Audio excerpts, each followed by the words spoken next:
Olá a todos, eu sou o professor André. Gostaria de começar com vocês aqui pelo canal. É uma série de palestras e sermões também que eu desenvolvi ao longo de um certo tempo. E aproveitando agora a quarentena que temos aí, eu quero começar a fazer essas palestras com vocês, ok? Então, eu gostaria de apresentar antes para vocês aqui o que eu pretendo passar para todos aí ao longo dessas palestras, ok? Então, deixa eu só arrumar aqui. Só um pouquinho. Deixa eu compartilhar. Ok. Bom, então eu vou apresentar aqui a capa de cada palestra para que vocês possam se informar e se interessar cada um, pode vir para o meu canal à medida do tempo que eu vou disponibilizando.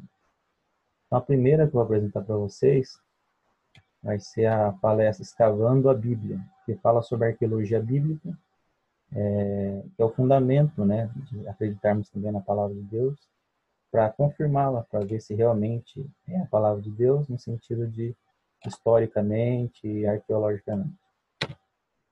Também vamos falar sobre a astronomia e o dilúvio, né? A palestra Impacto Profundo vai colocar aí o que os meteoros têm a ver também com o dilúvio. A palestra Terra, Evidências Criadas, são evidências de design inteligente no nosso planeta e no sistema solar como um todo, que mostra que esse planeta foi criado por um Deus criador. Vamos falar sobre qual é o tamanho de Deus, uma palestra adaptada do sermão do Dr. Rodrigo Silva. Panspermia, também nós vamos falar aqui, jogando o problema para o espaço. Um pouco sobre minerais e rocha, uma especialidade que eu fiz com clubes de desbravadores, vou apresentar para vocês. E também tem a ver com o criacionismo, né, que é o tema principal que eu vou elencar, junto também com outros temas, e envolve também minerais e rochas ao longo dessas palestras. Também a palestra Maravilhas da Criação, que apresenta um mix de várias coisas que tem a ver com a criação de Deus. A palestra sobre astronomia, Universo Criado, ela vem apresentando várias evidências que esse universo, né, foi criado, desde evidências filosóficas até físicas e assim por diante. Aqui uma palestra que é o básico sobre o criacionismo. O que é o criacionismo, né? É algo que envolve a fé e a razão que caminham juntas. E a gente vai desenvolver isso ao longo do tempo. Sobre a Arca de Noé e o dilúvio, uma palestra bem sucinta sobre o assunto, que mostra algumas evidências de que a Arca de Noé foi muito bem construída e que o dilúvio há evidências geológicas e até históricas de que ele existiu. Vamos falar também sobre o problema mais sofisticado que rola por aí, que é o DNA, né? Vamos falar também sobre por que creio na Bíblia, são algumas evidências que temos também. Aí começam alguns sermões que eu apresento em algumas igrejas, e essa aqui então é Jesus, da criação à restauração. Mistura um pouco de criacionismo com teologia. Essa também vamos apresentar, José semelhante a Jesus, baseado também num sermão do pastor Areli Barbosa. Esta aqui sobre a precisão das profecias das 2.300 tardes e manhãs, que é um estudo sobre profecias bíblicas, de Daniel capítulo 2, por exemplo, e outras partes da Bíblia também, como Apocalipse. Fake News e o Cristão, uma outra palestra que vamos apresentar. Jesus, este nome tem poder. Isso aqui também é um estudo sobre profecias, o selo de Deus. Deixa eu só arrumar aqui para ler direito. O selo de Deus e a marca da besta. Vamos fazer um estudo sobre profecias, sobre o que vai ser essa marca da besta, né? O ideal e a realidade do cristão. Vamos fazer um estudo, uma reflexão sobre como vivemos nesse mundo, né, como cristãos, e o que deveria ser de fato a realidade. Eu vou falar um pouco de marxismo cultural e a sua influência na sociedade e na igreja. E sabemos que o marxismo cultural ele é muito influente e poucas pessoas sabem quão grave é o problema, né? E aqui é uma proposta de um estudo que eu estou fazendo sobre o aquecimento global, se é um fato ou não. Eu vou apresentar algumas evidências a favor e contra também, e vamos que vamos. Aqui um estudo sobre a formação do povo brasileiro, quem eu sou, né? Nós somos uma mistura de diversas etnias, e isso nos leva a crer, então, que discriminação racial é uma tremenda bobagem nesse mundo, inclusive, que vivemos hoje, principalmente no Brasil. Muito bem. Agora eu gostaria de apresentar para vocês, então, a palestra Escavando a Bíblia. Essa palestra, então, é um estudo sobre algumas coisas que eu venho estudando ao longo do tempo sobre a arqueologia bíblica. Eu quero apresentar aqui para vocês em um tempo aí, variando entre 20 e 30 minutos também, ok? Então, vamos lá. A arqueologia é uma ciência que, se utilizando de vários métodos, né, científicos e históricos, é uma ciência que envolve, então, o estudo de culturas, estudo de artefatos, como, por exemplo, fósseis, monumentos e tudo mais, para ver como que era a cultura, né, de alguns povos antigos. Inclusive, tem a ver também com as civilizações, né, ocidentais e as civilizações orientais.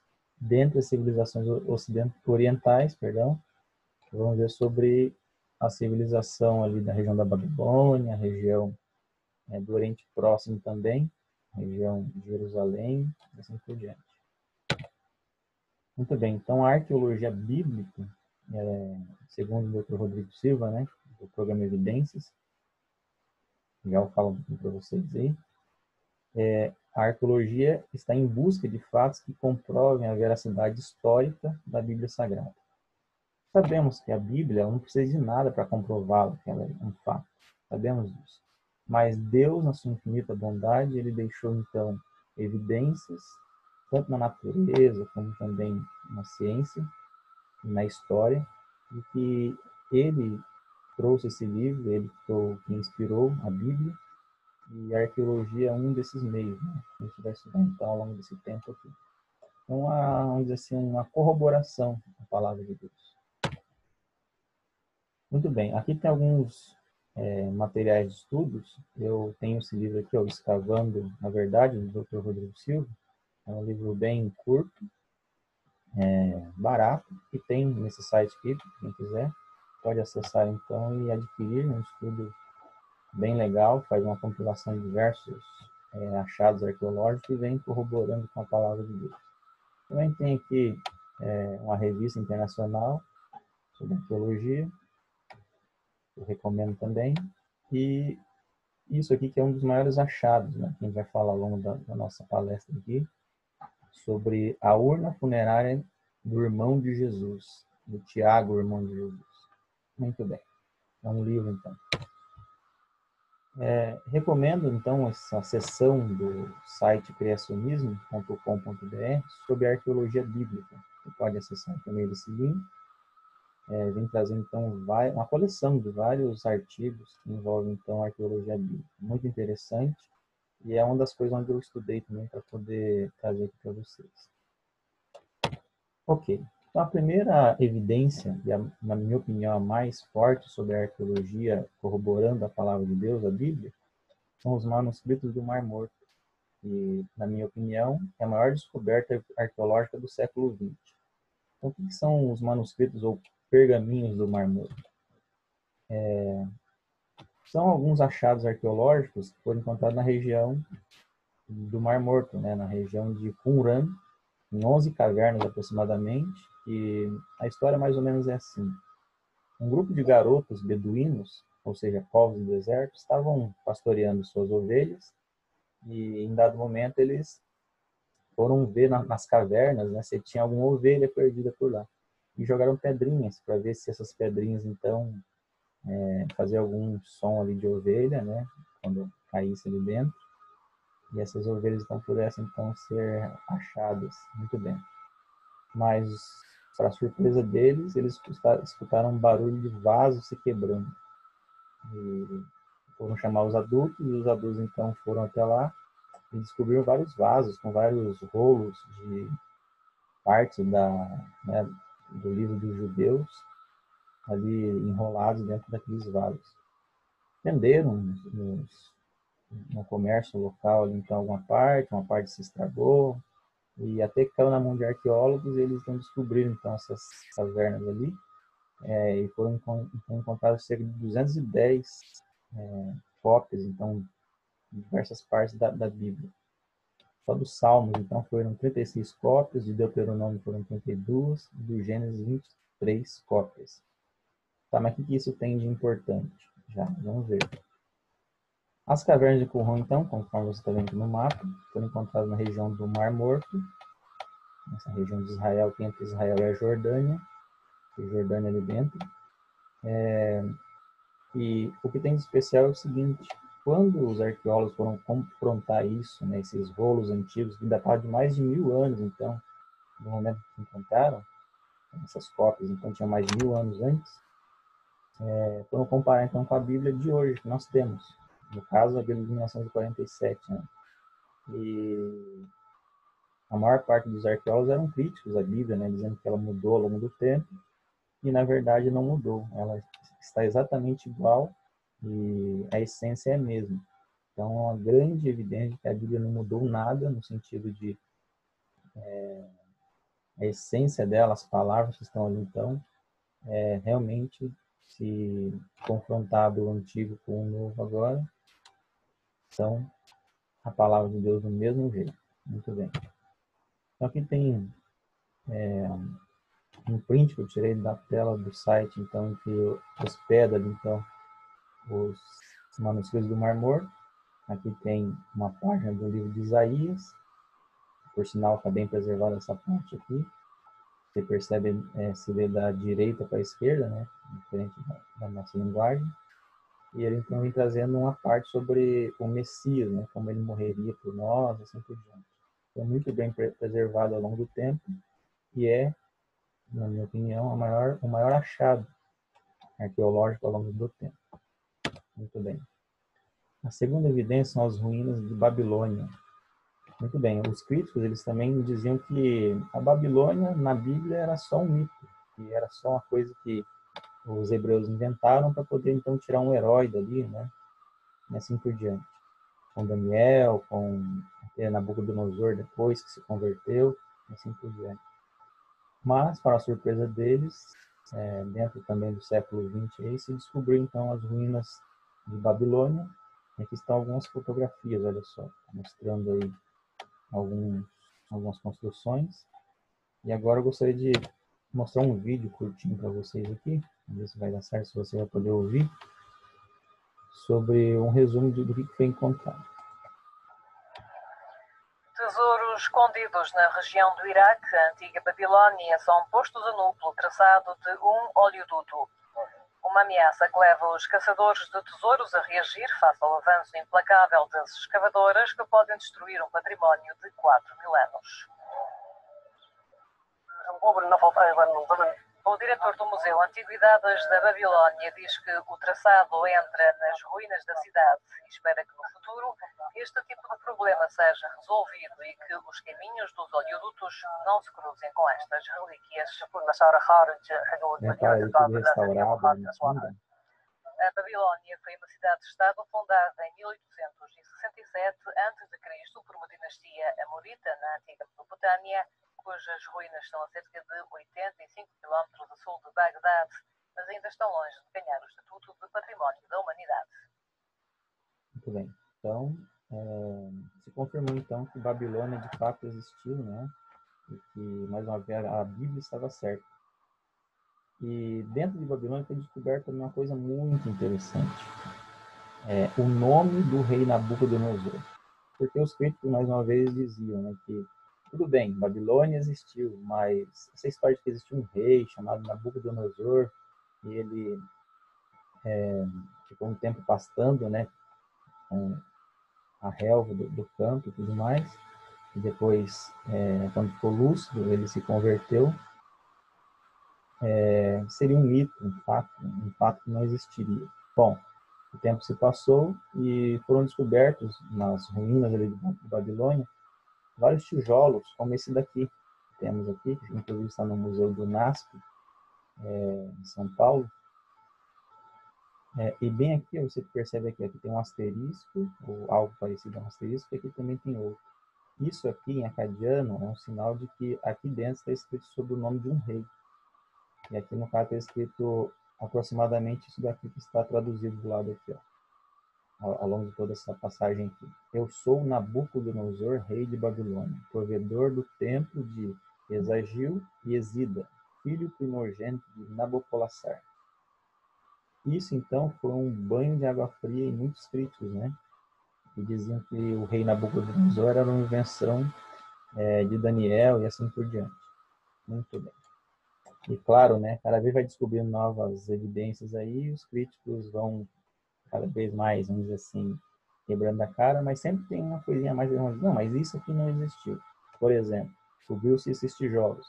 Daqui a uns dias poderão dizer, não, mas Daniel não existiu e nem a cova dos leões existiu. Então, sempre vai ter espaço para dúvida. Deus sempre deixa espaço para isso também. Mas também deixa evidências para que possamos confirmar na sua palavra. Confirmar a sua palavra. Olha só que interessante.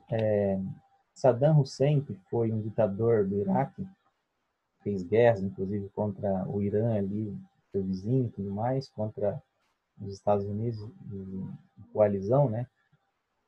Duas guerras, inclusive, a Guerra do Golfo I e a Guerra do Golfo II.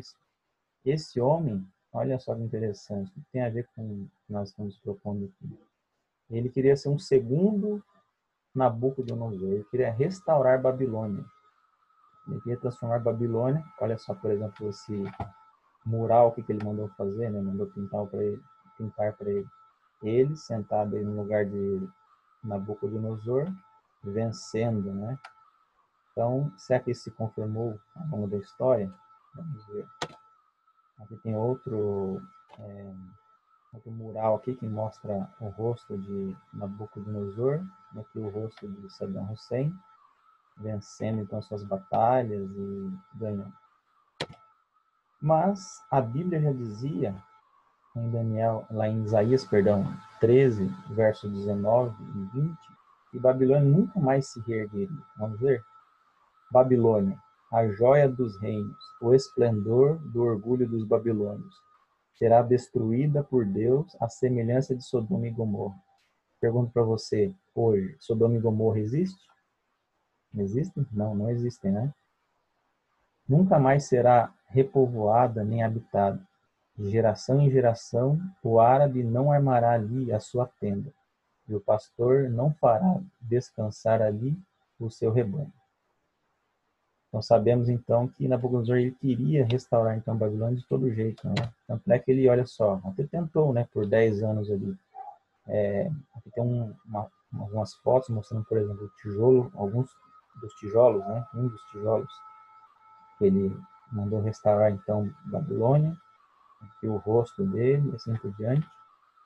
E isso então parecia que estava dando certo.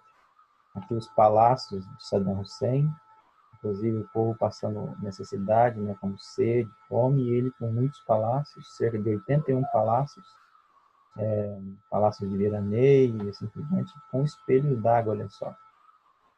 Provavelmente água potável aqui também. Então, o homem esbanjou bastante.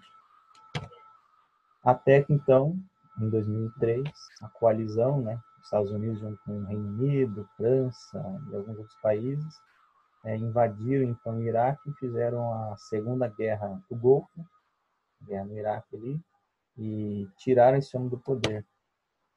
Tanto é que o próprio povo dele, quando a coalizão venceu, amarrou essa corrente aqui num tanque de guerra, no pescoço da estátua que ficava no centro de Bagdá, e arrancou então essa estátua, então o povo comemorando a queda de Saddam Hussein. Foi um homem muito truculento, muito sanguinário, matou o próprio povo dele, né, com gás sarin e assim por diante.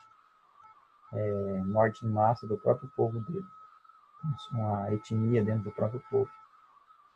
E aqui tem uma fotografia mostrando o dia que ele foi executado, inclusive pelas próprias leis que ele mesmo criou no país, né? Todo traidor da pátria deveria ser morto à forca. E tem vídeos, inclusive, no YouTube aí para ver, ele foi morto à forca. Esse homem, só para você ter uma ideia, ele não se arrependeu nem no último momento. Ele dizia que o juiz estava condenando ele, então estava sendo injusto e tudo mais. Não demonstrou nenhum sinal de arrependimento e acabou o sonho dele, né, de se tornar o segundo Nabucodonosor. Muito bem. Aqui também tem uma profecia bíblica contra Belsassar. Olha só o que diz lá em Daniel 5, do 25 ao 28. Este, pois, é o escrito que se escreveu. Menemene Tekel Farsim. Você deve lembrar dessa passagem, quando uma mão invisível desenhou, então, no palácio, na parede do palácio, essa frase. E Daniel foi chamado para interpretar isso daí, então, e ele interpretou da seguinte forma: Mene, contou Deus o teu reino, e o acabou.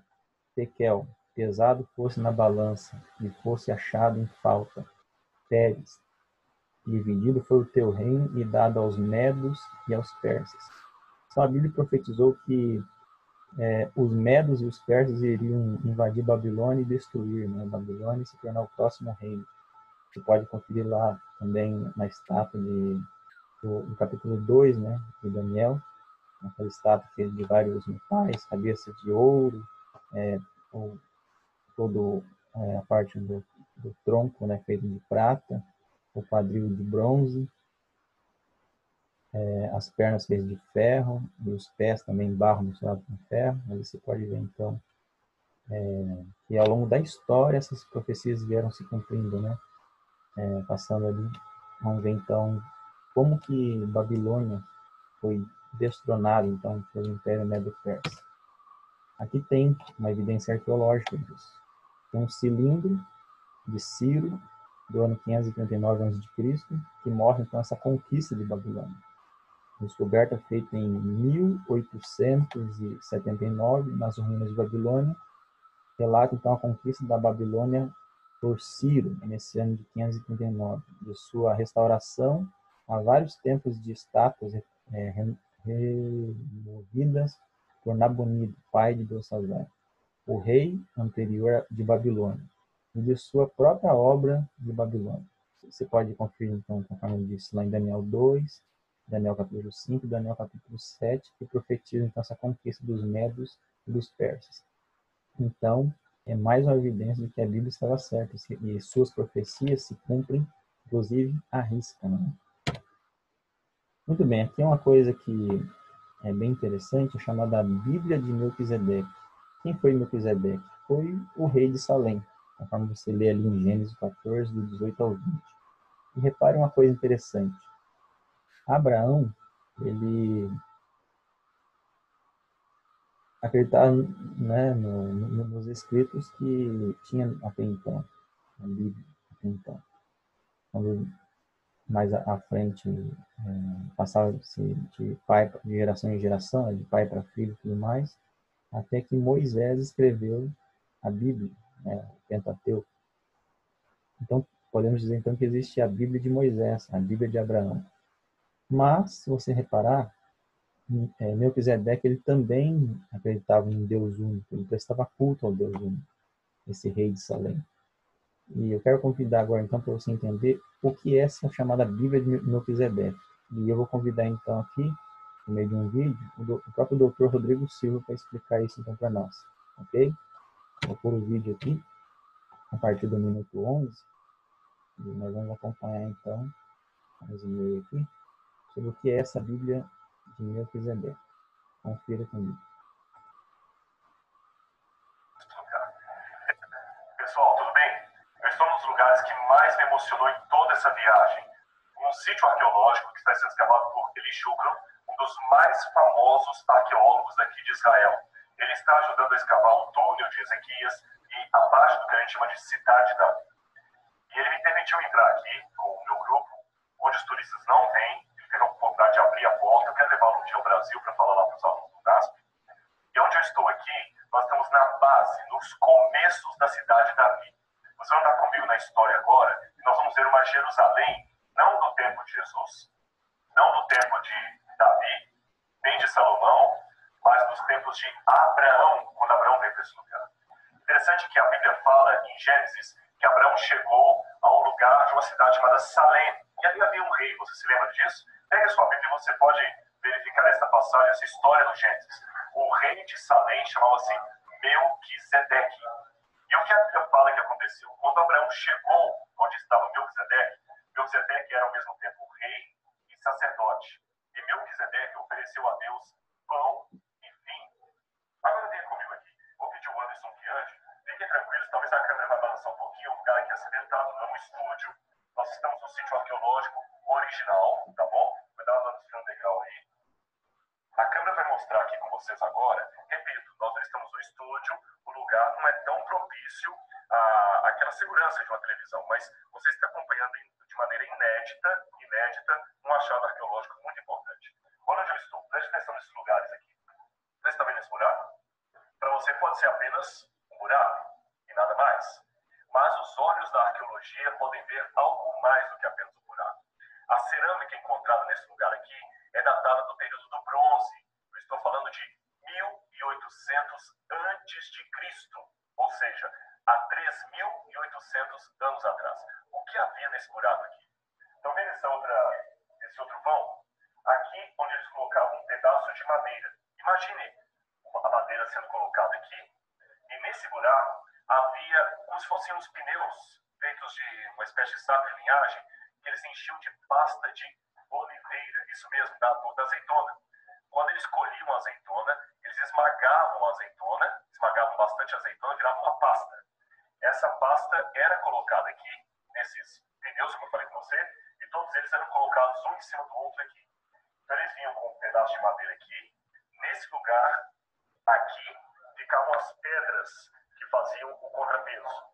Então, nesse modo, imagine um pouquinho, volta para a minha câmera aqui, você vai poder ver, nesse lugar, só volta aqui para eu explicar, colocava-se então um pedaço de madeira e esmagava e tirava a azeitona, o óleo da azeitona, o azeite de oliva. Eles pegavam, o azeite saía aqui dentro do buraco, onde havia um pote com água. O azeite era colocado ali, a água evidentemente não mistura com o azeite, eles conseguem pegar o azeite e utilizar. O azeite era usado para unção, não apenas para fazer pão ou acender lamparinas, mas também para rituais de unção de reis. Agora vamos continuar andando. Aqui é um outro lugar muito importante. Neste vão, eles encontraram que você vê que está entrecortada a pedra. O que havia aqui originalmente? Um altar de sacrifício.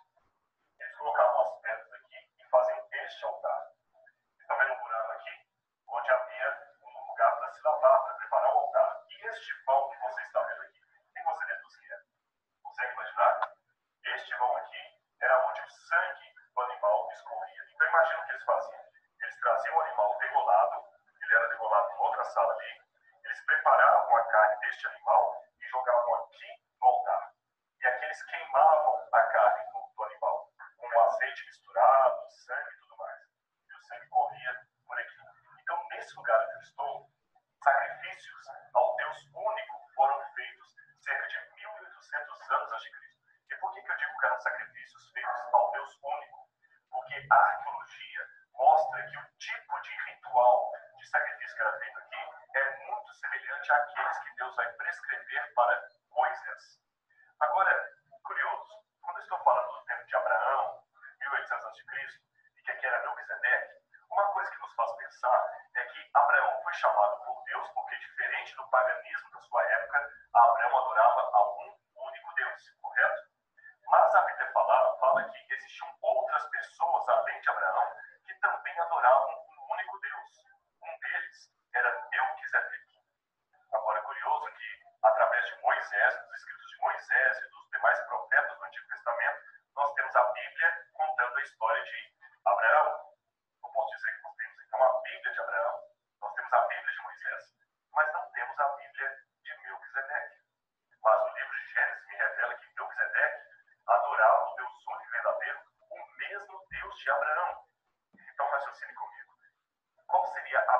Melquisedeque. As pedras, porque a arqueologia deixou. Nós podemos trabalhar com uma alta possibilidade arqueológica que este foi o exato lugar aonde Abraão se encontrou com Melquisedeque e eles ofereceram um sacrifício ao Senhor. Entendeu por que eu fiquei emocionado?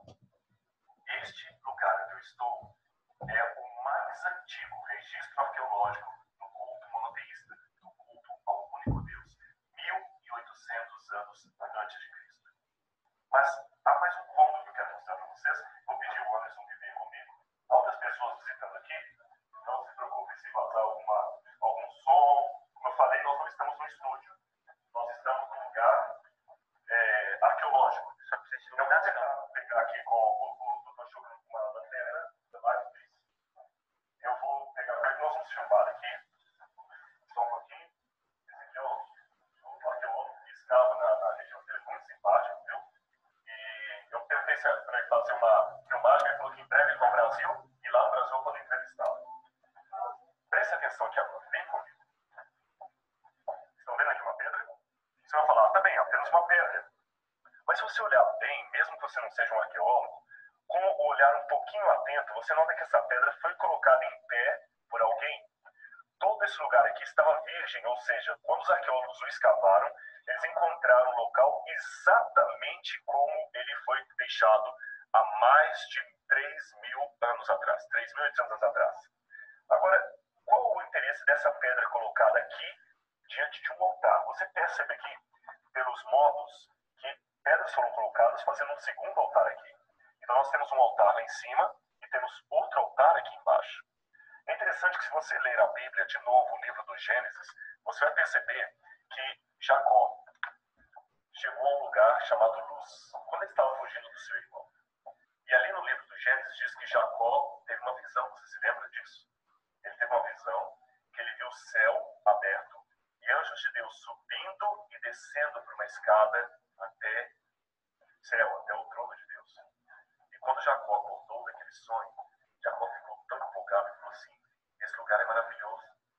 Esse lugar, que outrora se chamava Luz, eu chamarei de Betel, que significa casa de Deus em hebraico, Betel, a porta do céu.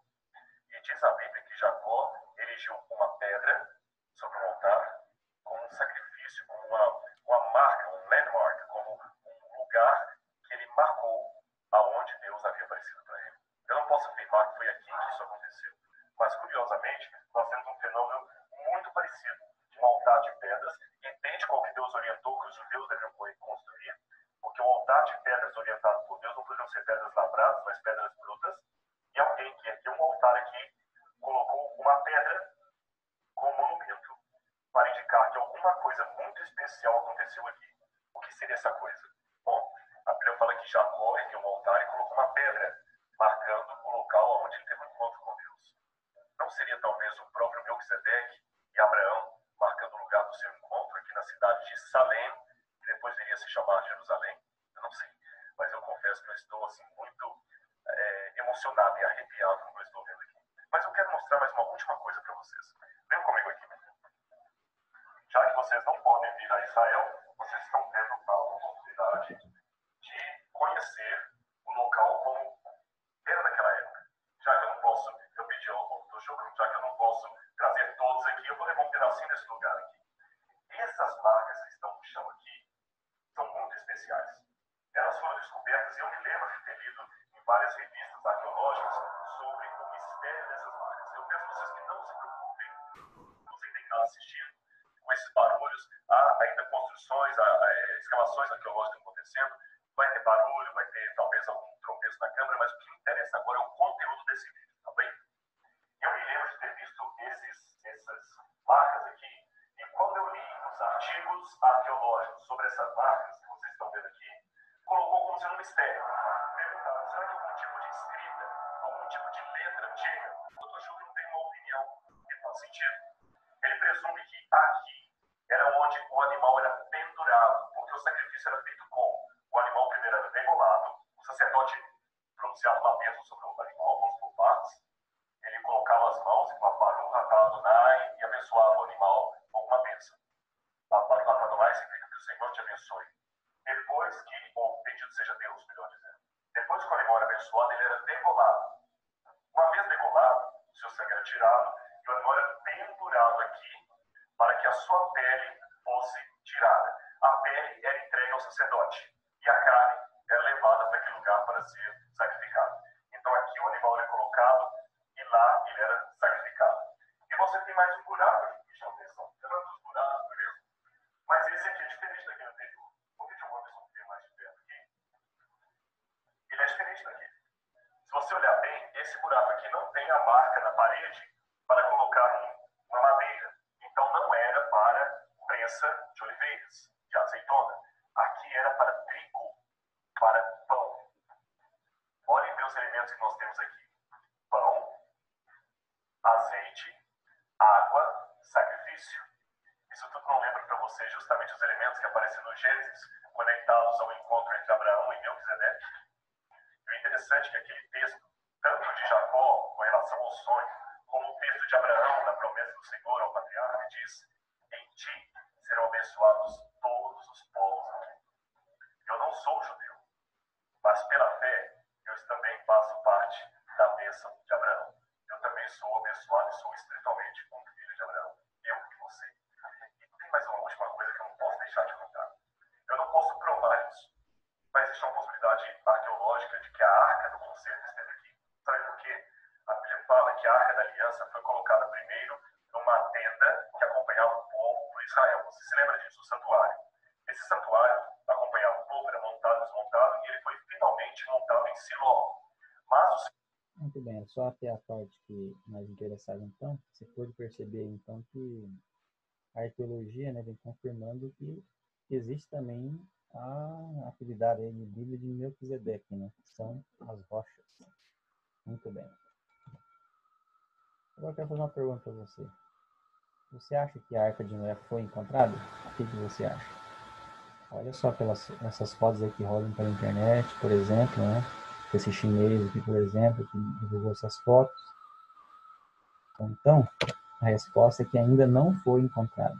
E provavelmente não será, devido a algumas coisas que eu quero te levar a raciocinar.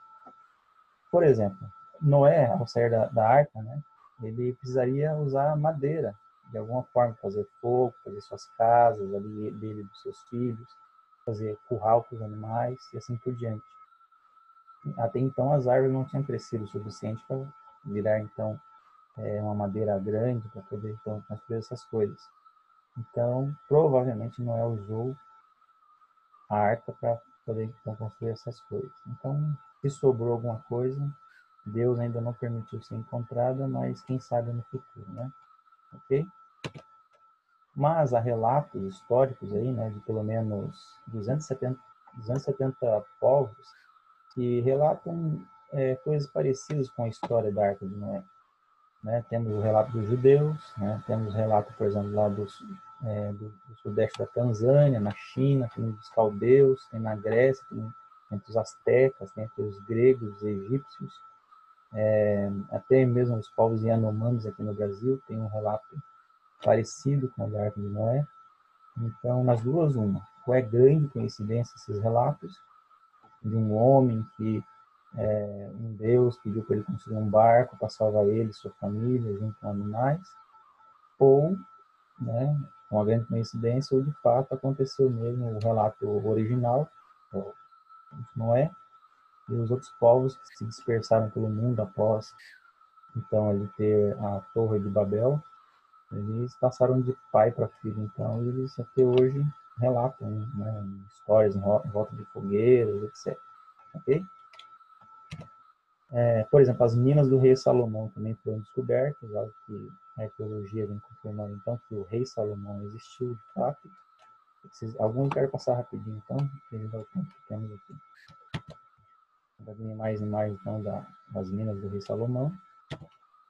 Tem ali também, não sei se você lembra do filme, né, um filme um pouco antigo, então, das minas do rei Salomão. Bem legal, que eu recomendo. E esse aqui, ó, o papiro de Pulver. O que tem a ver, então, com a arqueologia bíblica? E Pulver foi um sacerdote, né, um servo do faraó, e isso é uma carta dele, um documento, então, relatando todas as pragas, né, que o Egito foi acometido, e são muito parecidos com o que o Gênesis, o Êxodo relata também, né? O Êxodo ali trazendo sobre a saída do povo do Egito, do povo de Israel do Egito. E Públio, então, ele conta para o faraó por meio dessa carta, por meio vamos ver aqui a tradução do que seria então esse papiro. Olha só o que vem fazendo aqui. Os estrangeiros, né, provavelmente os hebreus, vieram para o Egito e têm crescido e estão por toda a parte, ou seja, todos os lugares ali. O Nilo se tornou em sangue. Isso te lembra alguma coisa sobre o relato da Bíblia? As casas e as plantações estão em chamas. A casa real perdeu todos os seus escravos. Os mortos estão sendo sepultados pelo rio. Os pobres estão se tornando os donos de tudo. Os filhos dos nobres estão morrendo inesperadamente. Isso também te lembra alguma coisa? O nosso ouro está no pescoço dos escravos, ou seja, os despojos ali. O povo do oásis está indo embora e levando as provisões para o seu festival religioso. Então, isso aqui é uma coisa interessante, né? Geralmente, quem perde uma guerra, uma batalha, nunca conta que perdeu, né? Está na história aí, registrado, né? Que, quando um povo perde, ele não vai contar. Agora, quem ganha vai relatar aquilo que ganhou aquela conquista. E nesse caso em especial foi tão forte, mas tão forte essas pragas que aconteceram no Egito, e Públio então relatou para o faraó, e isso foi, vamos dizer assim, foi guardado ao longo da história, e hoje a gente pode então confirmar que o êxodo existiu, ok? Aqui tem uma comparação entre o papiro de Públio e o êxodo, para você depois poder analisar com cuidado. Agora outra pergunta. Será que encontraram as rodas da carruagem do faraó do Egito ali, então? Será que foi encontrado? E olha só aquelas imagens, né? São imagens que alguns sites, inclusive evangélicos aí, divulgaram. Né? O que você acha? Na verdade, não, né? Porque, na verdade, foi um submarino que revolveu o fundo do Mar Vermelho e apareceram algumas peças ali, então, mergulhadores filmaram isso e pessoas pensaram que fosse, né? Eles são peças, então, de navio, né? Não tem nada a ver com rodas de carruagem. São coisas mais recentes, modernas. Essa, na minha opinião, é uma das maiores descobertas da arqueologia, né? O ossuário de Tiago, irmão de Jesus. Foi descoberto, assim, então, em 2002, esse arqueólogo, você está vendo ali, lá na região de Israel. E uma coisa interessante, estava escrito na tampa, então, Tiago, filho de José, irmão de Jesus. Isso não era comum naquele tempo escrever o nome de um irmão, né? Quando a pessoa morria, era só o nome dos pais, que era escrito ou do pai ou da mãe, junto ali. Mas um irmão só se ele fosse muito importante, né? E como Jesus, né, sabemos que ele foi muito importante, então foi escrito ali, então, e não poderia ser outro Jesus, a não ser Jesus de Nazaré, ok? Inclusive ele tinha irmãos, né? Porque Maria teve também outros filhos ali, e provavelmente também José já tinha outros filhos antes de se casar com Maria, ok? Nós sabemos também que Maria se casou virgem, né? Muito bem. Então tem um livro que relata isso daí, tá ali o site para quem quiser encontrar ele na internet e poder adquirir. É um livro muito bom, recomendo também. Aqui também está postado ali nessa seção de arqueologia ali do site criacionismo.com.br. Você pode então ler ali nessa seção, ok?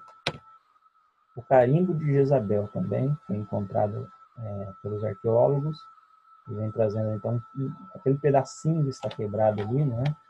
Uma parte que estava em dúvida os arqueólogos, e alguns estudos então puderam confirmar então que está se tratando então da rainha Jezabel, né? Então falada na Bíblia e que também é falado no Apocalipse também. Tem a parte, então, ali que estava faltando e que os estudiosos, então, puderam decodificar. Ok? Sodoma e Gomorra, no tablete de Ebla, então, foi descoberto então, os nomes, né, além de outros, Sodoma e Gomorra. São, então, importantes descobertas arqueológicas, dizendo, então, que essas cidades existiram, não é invenção bíblica, né? As ruínas, então, foram, pelo menos ali, os nomes, né, foram encontrados primeiro desse tablete. As ruínas ainda não. O selo de ministros do rei Zedequias também foram encontrados, vou passar bem rapidinho. O palácio da rainha de Sabá, só interessante, né? Lembre-se que a rainha de Sabá visitou Salomão, né? Ficou impressionada com a sabedoria que Deus deu a ele.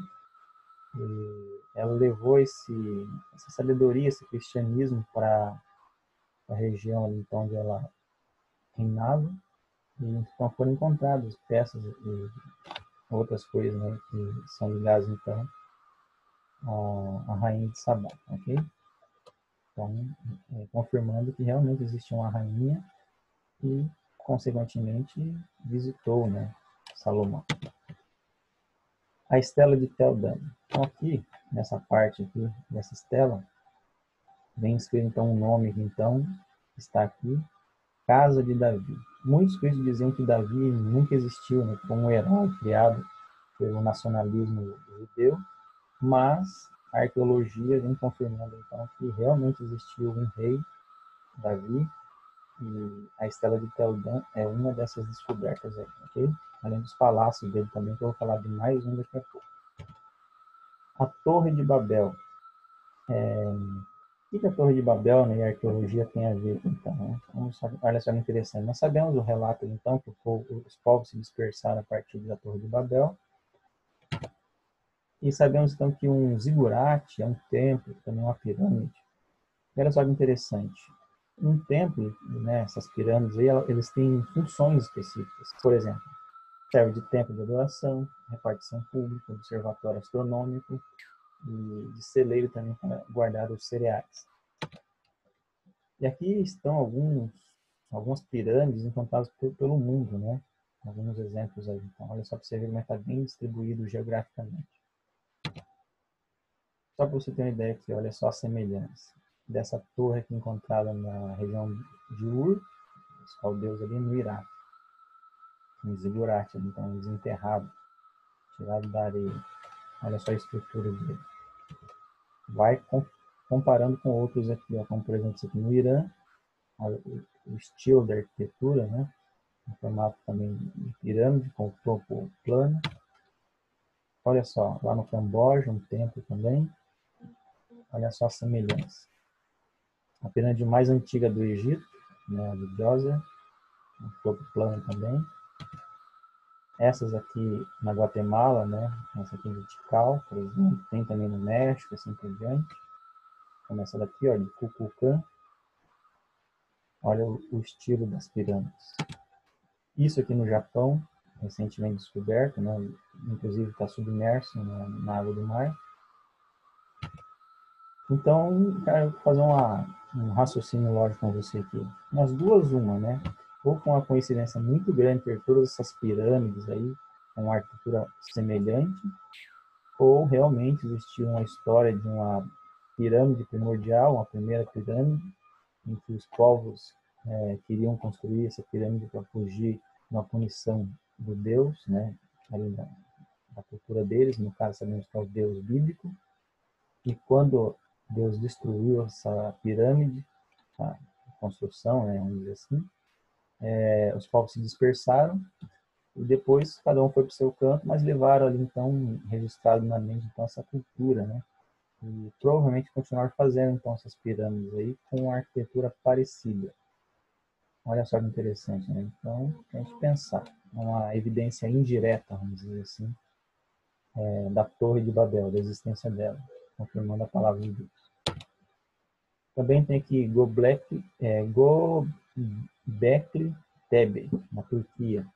Algumas estruturas, então, tendo a ideia de um culto monoteísta também. Você pode ver com mais atenção, quando você quiser, então, pesquisar com mais detalhes. O túmulo do apóstolo Filipe, também é outra evidência arqueológica. O ossuário de Caifás, também foi encontrado, escrito ali o nome e tudo mais.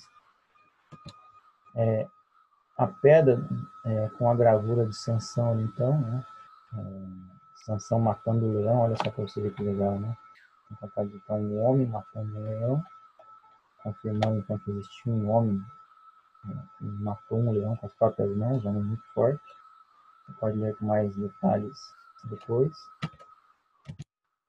Aqui, um dos palácios de Davi, que foi encontrado então. Olha só a estrutura ali, né?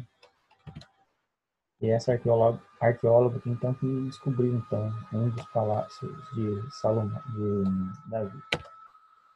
Esse daqui, nesse palácio, é bem interessante, que é como se fosse um parapeito do palácio. Eu quero dar uma atenção especial para isso daqui. Tá vendo essas duas colunas aqui, ó? Já vou falar sobre isso aqui. Isso aí faz parte desse parapeito aqui do que seria o palácio, né? Um dos palácios de Davi. E aqui o Dr. Rodrigo Silva está mostrando com essas colunas aqui, e isso nos faz pensar numa coisa interessante. Uma passagem bíblica diz que o rei Davi, ele viu Batseba, o seu palácio, dentro dele, tomando banho, e o resto nós sabemos toda a história, né? Da traição, então, da morte de Urias, e da consumação, então, desse pecado. E olha só que interessante, se o rei Davi estivesse aqui, né, nessa parte de cima ali, no palácio, daria muito bem para ver aqui, então, essa mulher tomando banho. Aqui seria a casa de Urias, essa aqui é a ideia que o arqueólogo, então, está evidenciando. E está em um dos vídeos, então, do programa Evidências.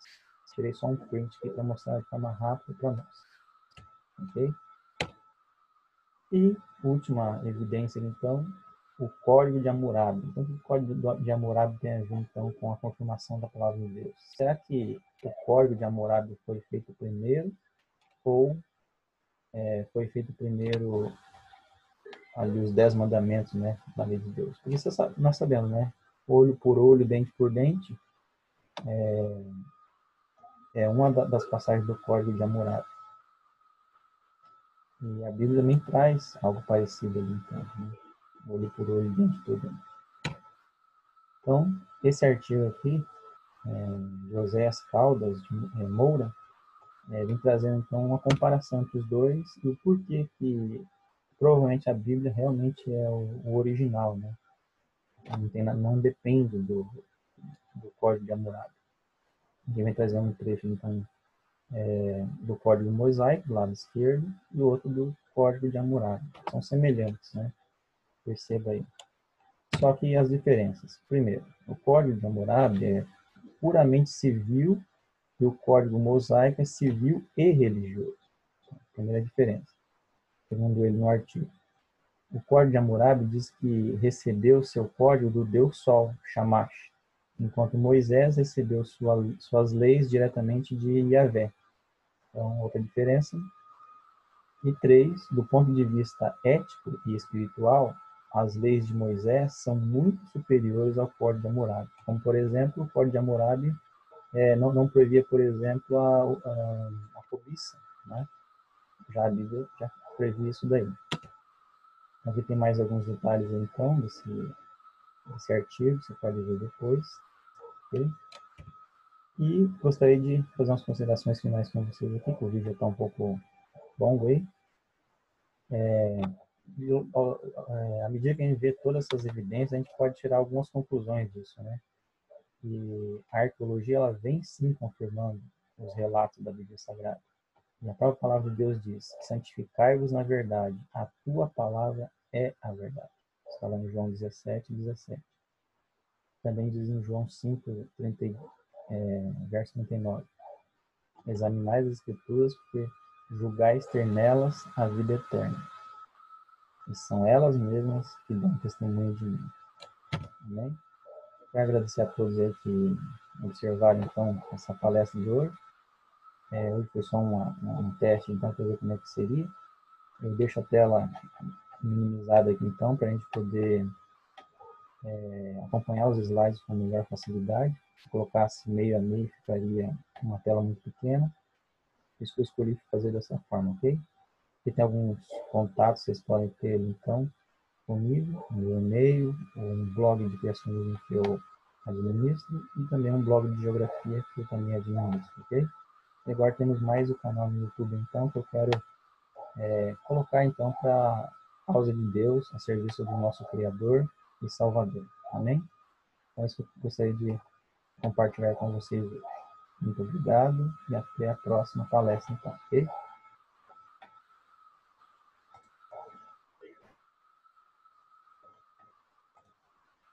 Deixa eu voltar aqui.